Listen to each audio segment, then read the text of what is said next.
This live read has made me over $100,000 playing poker. And it's not what you think. Welcome back to Close to Broke, everyone. My name is Kieran, and today I'm once again joined by my lovely friend Tom, one of the few people that is better than me at poker. I mean, when I say few, I mean one of the millions. Anyways, Tom, it's great to have you. If it isn't for me giving you a shitty British accent to listen to every 5 minutes, I don't think we'd be friends. You're just too kind to me. Anyways, Tom, we're going to be talking about one of my favorite things in poker, and that is live tells. Something that I feel like has been completely forgotten in what is this recent era of GTO poker. Definitely, for sure. It's definitely the most overlooked part of live poker, live tells.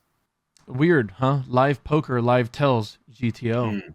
Sounds like GT Schmo to me, buddy. Anyways, to get right into it, we don't want to pump anybody's bags. We're going to keep this as simple as possible. And we're going to hopefully have some video representations of what we're talking about. And the biggest thing I see is the misunderstanding of this live read. And that is heavy breathing, or what would some people classify as discomfort. When you are at a river decision and you see your opponent make a big bet on the river, for whatever the amount is, right? Big, small, doesn't matter. And you see that moment where you have to pause and make a decision, and then you look at your opponent and you can see what is very obvious heavy breathing in and out, or maybe they fumble a little bit with their face. But the point being is they've made a big bet on the river or the turn, whatever, and you see the massive chest balloon up and come back, balloon up and come back. Almost everyone that I talk to about this is like, oh, this is always a bluff. You know, they're so nervous. Tom, you think something, or at least somewhat on the contrary. Yeah, so what I want to think about here, what I want to ask you to think about is it's not about necessarily what they're doing. It's what is the person's normal state of emotions? How do they normally act? And how are they sometimes deviating from that? So sometimes the big gasping, the nervous breathing, sometimes that can actually be just sheer excitement over having a good hand.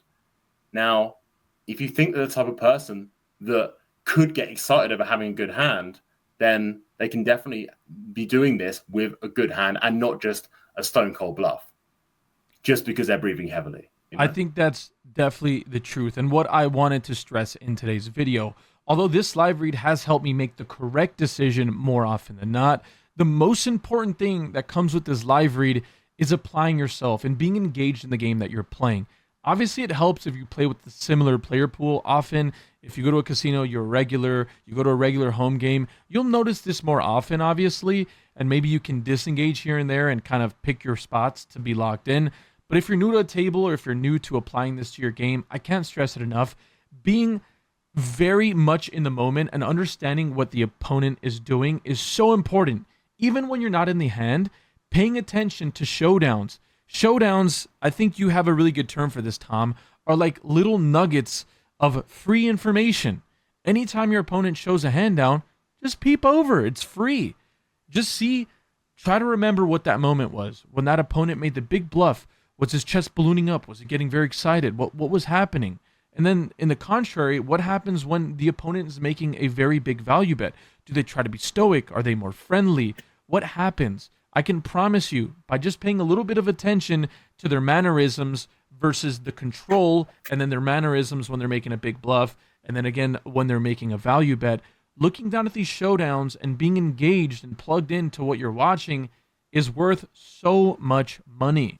So much. And I think the key thing to add to this is there are going to be inconsistencies. People are not robots. Look for them. Everybody's going to have different ones, different little tendencies, different ways of acting.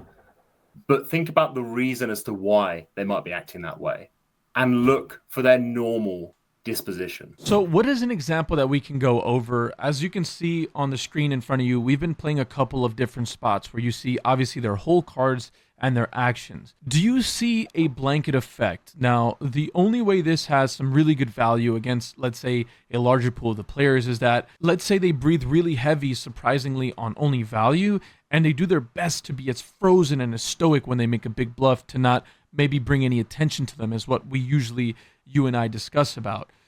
Is there a chance that they can have the exact same reaction to both? So they can breathe really heavy if they're bluffing or value betting? Players can have like similar reactions if they're bluffing or value betting, for sure. I mean, if you think about it, Kieran, when you run a very, very big bluff, you are likely to have a heightened heart rate. That is just human psychology. The adrenaline's flowing.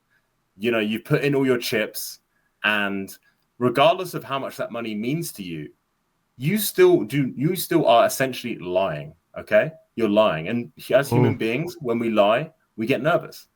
It's true.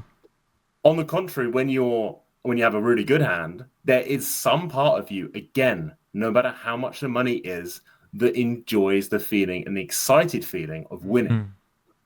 So, yes, in answer to your question, I do believe you can be heavy breathing if you have a value bet or if you have a bluff. Now, here's the thing.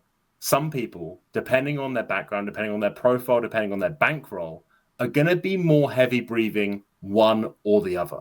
And I think that's what I'm trying to get at as well. And I do agree with that sentiment, and that I see it so often, and it's more prevalent. You'd be surprised in the lower stakes games, but it's not completely lost in the big stake games too. There's always people that don't practice this and don't consider it. Look at even the best online players you've ever seen in the world. When they come to the live realm, things change. They're not hiding behind a screen. They're not clicking a couple of buttons. They have to pick up chips. There's little things that you can pick up on in these live reads where you can put the entire answer together.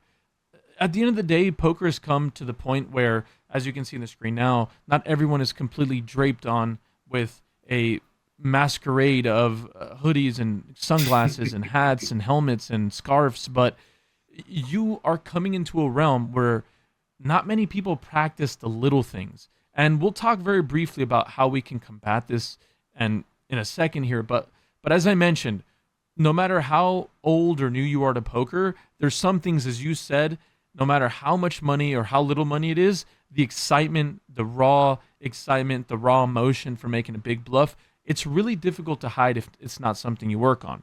That lends itself very well into what I'm about to ask now, and in that, how do we better prepare ourselves in spots where we are going to make big bluffs or big value bets on the river, and trying to stay that stoic self to not try to give anything away to a really good adversary who can maybe pick up on some of these tells?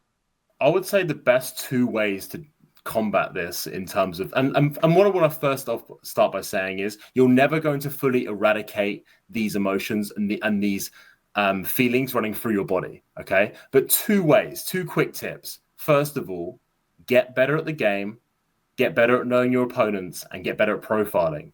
This gives you more confidence, and confidence equals less nervousness in the game.